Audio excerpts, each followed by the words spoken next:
ایک دفعہ کا ذکر ہے کہ ایک سلطنت میں ایک شہزادی رہتی تھی جس کا نام گلنار تھا۔ گلنار نہایت حسین ہونے کے ساتھ ساتھ بہت ہی شرارتی بھی تھی۔ اسے عجیب و غریب حرکتیں کرنے کا شوق تھا۔ وہ کبھی دربار میں لوگوں کو گدگدی کر کے بگاتی، کبھی اپنے باورچی کے کھانوں میں جا کے مرچیں ڈال آتی۔ ایک دن گلنار اپنی سلطنت کے باغ میں چہل قدمی کر رہی تھی کہ اچانک ایک چھوٹا سا خرگوش اس کے سامنے آ گیا۔ وہ خرگوش نہایت گول مٹول اور سفید تھا، لیکن سب سے حیرت انگیز بات یہ تھی کہ وہ بول سکتا تھا۔ خرگوش نے کہا، شہزادی گلنار، کیا تمہارے پاس میرے لیے کوئی گاجر ہے؟ شہزادی حیران ہو کر بولی، یہ کیا مذاق ہے؟ خرگوش بھی بولتے ہیں؟ خرگوش نے کہا، ہاں میں بول سکتا ہوں اور بہت اچھا مذاق بھی کرتا ہوں، لیکن ابھی بھوک لگی ہے، گاجر دو ورنہ میں جادوئی گانا گانا شروع کر دوں گا۔ شہزادی گلنار کو بہت ہنسی آئی۔ اس نے خرگوش کو کہا، اچھا پہلے مجھے اپنا گانا سناؤ، پھر گاجر دوں گی۔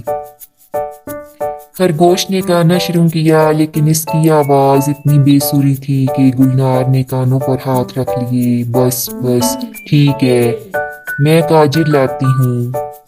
پھر شہزادی نے باورچی خانے سے گاجر لائی اور خرگوش کو دی۔ خرگوش خوش ہو کر بولنے لگا، شہزادی تم بہت نیک ہو، میں تمہیں ایک راز بتاؤں؟ شہزادی نے دلچسپی سے کہا، ہاں ضرور بتاؤ۔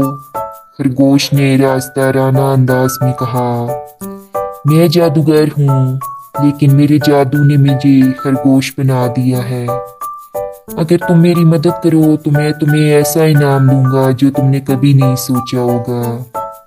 شہزادی گلنار نے ہنستے ہوئے کہا، تم جادوگر لگتے نہیں، البتہ ایک کامیڈین ضرور ہو۔ خیر بتاؤ تمہاری مدد کیسے کروں؟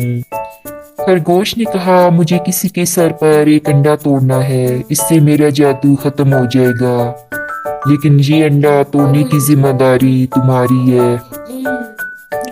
گلنار نے ہنس کر کہا، یہ تو بہت مزے کا کام ہے، آؤ میرے ساتھ محل چلو۔ گلنار خرگوش کو محل لے گئی اور سب سے پہلے وزیر کے سر پر انڈا توڑ دیا۔ وزیر غصے سے چلانے لگا، لیکن شہزادی گلنار ہنس ہنس کر دوری ہو رہی تھی۔ خرگوش نے افسوس سے کہا، غلط سر تھا، جادو نہیں ٹوٹا، ایک اور کوشش کرنی پڑے گی۔ اس کے بعد شہزادی گلنار نے بادشاہ، باورچی اور سپاہیوں کے سر پر بھی انڈے توڑے، لیکن جادو نہ ٹوٹا۔ آخر میں شہزادی گلنار نے اپنے ہی سر پر انڈا توڑ دیا اور وہی صحیح انڈا تھا۔ جادوگر خرگوش فوراً انسان بن گیا، لیکن گلنار کو انڈے سے بھرا ہوا دیکھ کر سب محل والے ہنسنے لگے۔ جادوگر نے کہا، شہزادی تمہاری شرارتوں کا بدلہ لینا ضروری تھا، اس لیے میں نے یہ سب کیا۔ شہزادی گلنار نے ہنستے ہوئے کہا، تم جادوگر نہیں مزاح گر ہو، لیکن تم نے مجھے بہت ہنسایا اور یہی میرا انعام ہے۔ اس کے بعد شہزادی گلنار اور وہ جادوگر جو اب انسان بن چکا تھا بہترین دوست بن گئے، اور گلنار کی شرارتیں اور خرگوش کی باتیں سلطنت بھر میں مشہور ہو گئیں۔ یہ کہانی ہمیں سکھاتی ہے کہ کبھی کبھی شرارت اور ہنسی خوشی زندگی کے بہترین حصے ہوتے ہیں۔